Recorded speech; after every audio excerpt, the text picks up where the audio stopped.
अस्सलाम वालेकुम, hope you all are doing well. आज टेक्निकल एसईओ का लेक्चर नंबर 14 है और आज के लेक्चर में हम बात करेंगे कि robot.txt फाइल्स क्या होती हैं। बेसिकली आपकी अगर एक वेबसाइट है और आप चाहते हो कि आपकी वेबसाइट पे कुछ ऐसे पेजेस हैं जिनको सर्च इंजन क्रॉल ना करे और ना ही वो सर्च रिजल्ट्स में शो हो, ना ही उन पर कोई क्रॉलर आए और उसके बाद उनकी कोई इंडेक्सिंग हो। उनकी एग्जांपल हम इस तरह ले लेते हैं कि अगर हमारी कोई ई कॉमर्स वेबसाइट है और उस वेबसाइट में हम यूज़र्स का डाटा कलेक्ट कर रहे हैं, लाइक उनके पेमेंट इंफॉर्मेशंस को हम कलेक्ट कर रहे हैं, तो हम चाहते हैं कि जो उनका पेमेंट इंफॉर्मेशन है वो हमारे तक ही रहे, हमारी वेबसाइट तक ही रहे, वो गूगल सर्च रिजल्ट्स में वो पेज या उसका जो डाटा है वो क्रॉलर उसके रीड आउट ना कर पाए, प्राइवेसी के लिए भी, और उनका जो डाटा है वो सिक्योर रहे। इस तरह की कुछ लीगल वेबसाइट्स होती हैं जिन पे कुछ इस तरह के पेजेस होते हैं जो गूगल के लिए नहीं होते। हम चाह रहे होते हैं कि वो जस्ट हमारी वेबसाइट तक रहें, उन पे वो किसी सर्वर या सर्च इंजन पे शो नहीं हो। या कुछ ऐसी वेबसाइट्स होती हैं जो हम चाहते हैं कि जस्ट गूगल पे शो हो, बिंग या हो, इन सब सर्च इंजन्स पे सर्च करने से हमारी वेबसाइट शो नहीं हो। तो इस तरह के कुछ पेजेस को हम क्रॉलिंग से रोकने के लिए हम robot.txt फाइल्स का यूज़ करते हैं।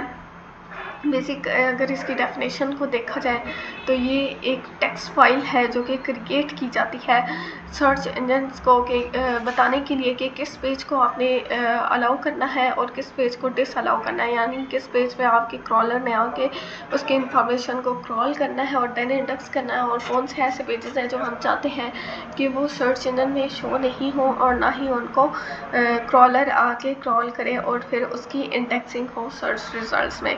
तो उसके लिए फिर हम क्या करते हैं कि इस तरह के रोबोट्स बनाते हैं जिनमें हम बताते हैं कि इस चीज़ को फॉलो करना है, इस चीज़ को नहीं करना फॉलो सर्च इंजन ने। उसमें फिर हम अलाउ डिसअलाउ का कीवर्ड यूज़ करते हैं। जो robot.txt फाइल होती हैं वो यूज़र एजेंट को, यानी कि जो क्रॉलर सॉफ्टवेयर है वो उनको नहीं क्रॉल कर पाता। उस वेबसाइट के जो पार्ट है वही चीज़ मैंने आपको ऑलरेडी बता दिया है उसके इंट्रोडक्शन में कि क्या होती है वेबसाइट्स। तो these crawl instructions are specified by disallowing और allowing the behaviour of certain user agent. तो इसका जो फॉर्मेट है वो इस तरह का होता है। हम अगर हमने किसी भी वेबसाइट का देखते हैं robot.txt फाइल क्रिएट करनी है या हमने उसको चेक करना है कि वो किस टाइप की शो होती है, तो उसका प्रोसीजर ये है कि हम अपनी किसी भी वेबसाइट पे जाएंगे, जैसे thetectanic.com हमारी वेबसाइट है, उस पर हम डोमेन के आगे बिल्कुल जिस तरह हमने साइट मैप को चेक किया था इसी तरह हम robot.txt को चेक करेंगे। robots.txt एंटर करेंगे तो ये हमारे पास इस तरह की कुछ इंफॉर्मेशन शो हो जाएगी। हमारा जो बेसिक काम है वो यहाँ से स्टार्ट होता है। जो कोड है robot.txt का वो यूज़र एजेंट और स्टैटिक से स्टार्ट होता है। ऊपर आप जस्ट भी लाइक उन्होंने प्रमोशन की हुई है, इधर योस्ट की उसने की हुई है, कुछ में सैमरश की कर आता है कि ये जो वेबसाइट है बैकएंड पे ये टूल यूज़ करिए क्रिएट करने के लिए। तो हमारा काम क्या होगा कि अगर हमारी वेबसाइट है कोडिंग रिलेटेड वेबसाइट है, नॉन वर्डप्रेस वेबसाइट है या कोई और वेबसाइट है, तो उसमें हम क्या करते हैं, इस चीज़ को कॉपी कर लेते हैं अपने नोटपैड में, और अपनी वेबसाइट के जिन पेजेस को हमने अलाउ नहीं करवाना होता या डिसअलाउ करवाना होता है उन पेजेस के लिंक हम इधर ऐड कर देते हैं। लाइक हमने इधर नोटपैड को ओपन किया और इधर हम इसका अपनी वेबसाइट का जो लिंक है, अब जो यूज़र एजेंट के आगे ये स्टैटिक है, इसका मतलब है कि दुनिया में जितने भी सर्च इंजन्स हैं, गूगल, याहू, बिंग, इंडेक्स, ये सब इस वेबसाइट को हमने अभी डिसअलाउ किए हुए हैं, यानी स्टैटिक का ये, अगर हम स्टैटिक को अलाउ किए हुए हैं और अगर हम यहाँ पे एक स्पेसिफिक लिख देते हैं बिंग, ठीक है, तो मतलब हमारी वेबसाइट बिंग में नहीं शो होनी चाहिए। और डिसअलाउ में अब अगर हम चाहते हैं हमारी वेबसाइट का जो कॉन्टैक्ट इंफॉर्मेशन वाला पेज है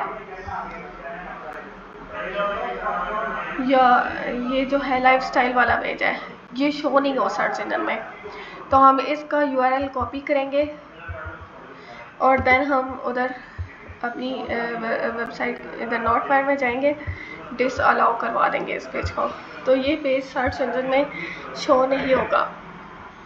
इस तरह हम जिन पेजेस को अलाउ करवाना चाहते हैं हम उनके इस तरह अलाउ लिखेंगे, कॉलन ऐड करेंगे और फिर हम उसमें नेक्स्ट लिंक ऐड कर देंगे जिसको हमने क्रॉल करवाना है। और फिर हम ये फाइल अपने डेवलपर को देंगे जो कि हेड सेक्शन में जाके हमारी वेबसाइट के पेस्ट करेगा और जो हमने पेजेस अलाउ या डिसअलाउ किए हैं उनके अकॉर्डिंग हमारी वेबसाइट शो होगी।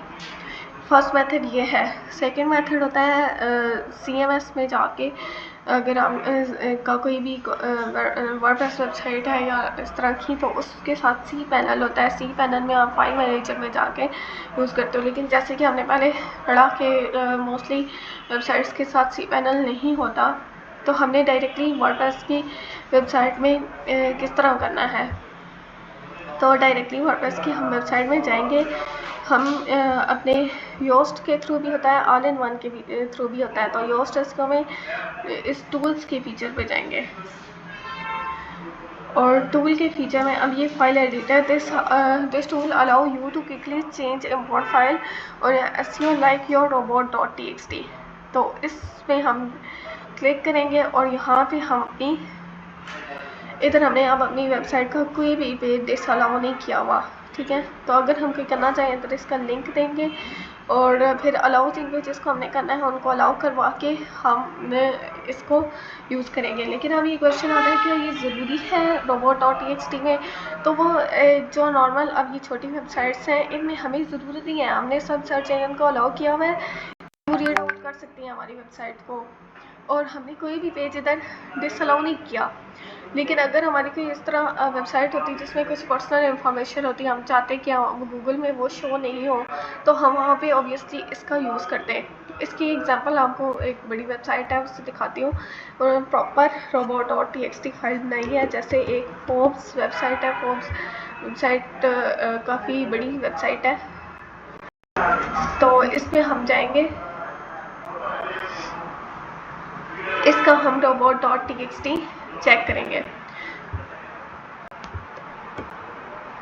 तो ये हम इधर बैकस्लैश का यूज़ करेंगे, robots.txt। अच्छा, कुछ मिस्टेक्स लोग करते हैं, उनको हम नेक्स्ट डिस्कस करते हैं, वो हमने नहीं करनी। इधर टाइप करते हुए कह रहा है site can not be reached due to internet connection.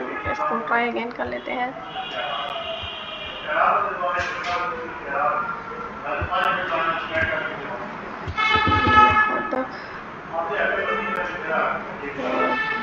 ये robots.txt, इसको अगेन टाइप कर लेते हैं।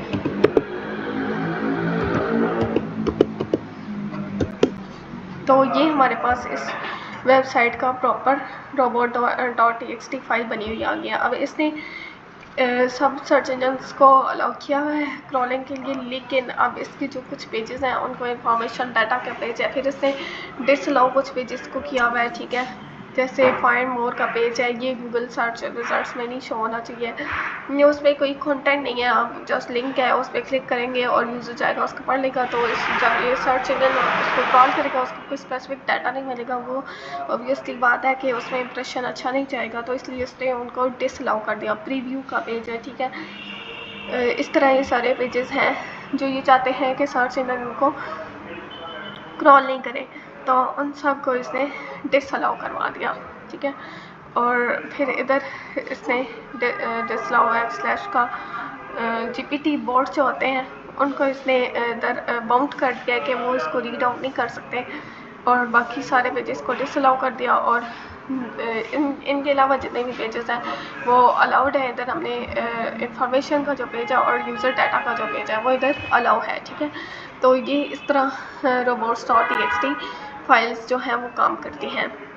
अब इधर हम आ जाते हैं, कुछ मिस्टेक्स को डिस्कस कर लेते हैं जो मोस्टली लोग कर रहे होते हैं इसको।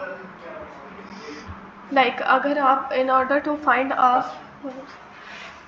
अगर आप कोई robot.txt फाइल जो है वो बना रहे हैं, ठीक है, उसको आपने सबसे पहले वेबसाइट के टॉप लेवल पे यानी कि हेड सेक्शन में एम्बेड करवाना होता है, और ये आपके डेवलपर को बेहतर पता होता है कि उसने किस जगह पे आपका robot.txt सेट करना है, ठीक है। नेक्स्ट जो है robot.txt is a case sensitive file must be named robots.txt। अब मोस्टली लोग क्या मिस्टेक करते हैं कि यहाँ पे रोबोट्स के बजाय रोबोट लिख देंगे, ठीक है। तो उससे क्या होता है कि हमें जो इन्फॉर्मेशन मिलती है वो करेक्ट नहीं मिलती। robots.txt के आगे इसमें कॉमा लगा देंगे, स्पेस ऐड कर देंगे, ये चीज़ हमने नहीं करनी। हमने सिंपली robots.txt को लिखना है, इधर कैपिटल लेटर्स का नहीं यूज़ करना, नहीं तो हमें सर्च रिजल्ट में कोई पेज शो नहीं होगा, 404 एरर शो हो जाएगा। Some user agents robots may choose to ignore your robots.txt file. This is especially common with more nefarious crawler like malware robots or email address scraper.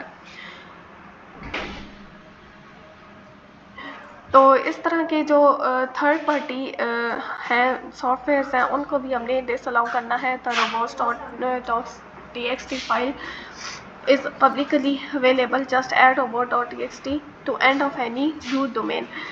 अब जो हमारी websites बनती हैं उनका जो हमने robots.txt फाइल है मोस्टली पब्लिकली भी अवेलेबल होती है। कुछ robots.txt होते हैं जिसको हम जहाँ से क्रिएट कर सकते हैं, टूल्स होते हैं, लेकिन हमने मैनुअली अगर क्रिएट करनी है तो उसका प्रोसीजर यही है कि हम किसी भी वेबसाइट को लेंगे और उसका हम लिंक के आगे robot.txt फाइल को चेक करेंगे, अलाउ डिसअलाउ करेंगे पेजेस को, तो उनमें हो जाएगी ये। Each subdomain on a root domain uses separate robots.txt file. अब एक होती है मेन डोमेन होती है, उसके आगे सब डोमेन्स होती हैं, तो उन सब की अलग अलग से robot.txt फाइल बनेगी। लाइक अगर एक आपके पास ब्लॉग वेबसाइट है, ठीक है, और दूसरी उसकी अपनी robots.txt फाइल होगी, और जो दूसरी उसकी सब डोमेन पे ब्लॉग बना हुआ है उसका अपना robot.txt होगा, वो दोनों सेम नहीं होंगे। It's generally best practice to indicate the location of any sitemap associated with the domain at the bottom of robots.txt। जैसे कि अभी हमने एग्जांपल देखी, इधर robots.txt में एंड में साइट मैप भी ऐड हैं, तो ये एक बेस्ट प्रैक्टिस होती है आपकी कि आप इसमें एंड पे साइट मैप को भी ऐड कर दें at the bottom of the robots.txt file. तो ये इसने एग्जांपल भी इधर बताई है कि workday.com has called out multiple sitemap in their robots.txt file. इसी तरह फोर्ब्स की वेबसाइट है, फोर्ब्स वालों ने भी अपना एंड पे साइट मैप दिया हुआ है न्यूज़ का, वीडियो और कूपन्स का। तो ये एक अच्छी प्रैक्टिस है जब भी हमने robots.txt फाइल को क्रिएट करना है। देन इंशाल्लाह हम नेक्स्ट लेक्चर नंबर 14 है जिसमें हम कैनोनिकल टैग्स के बारे में पढ़ेंगे, सो लेक्चर नंबर 15 में।